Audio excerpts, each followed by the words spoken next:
This is When You're Sane, a Finn Wright FBI suspense thriller, Book 5, written by Blake Pierce, read by Caroline.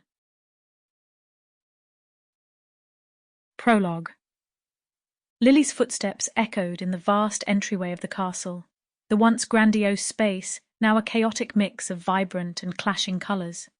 The ancient tapestries that once adorned the walls had in recent times been replaced with modern art pieces, the sharp angles and vivid hues making Lily uncomfortable.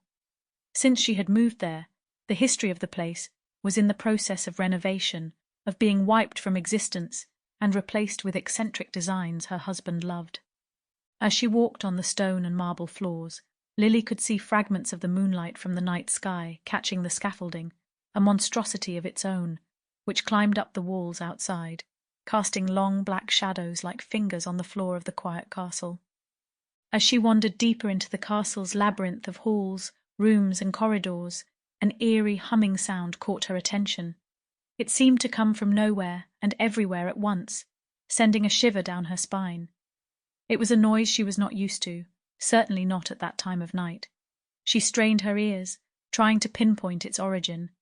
Was it the wind creeping through an open space due to all of the renovations?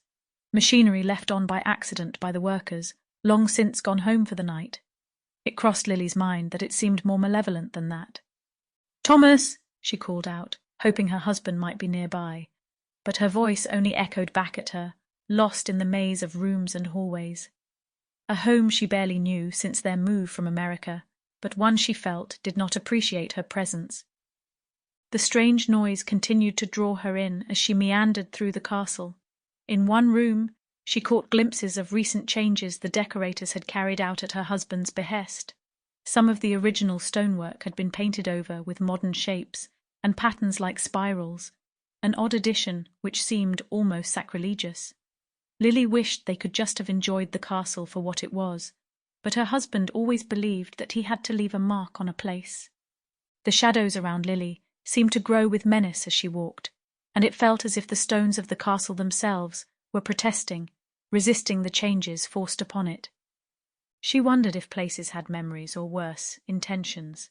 And if the place had intentions, Lily, knowing quite well that was guilty of superstitious flights of fancy at the best of times, still worried that somehow the history of the castle itself might strike back at her and her husband for what they had done.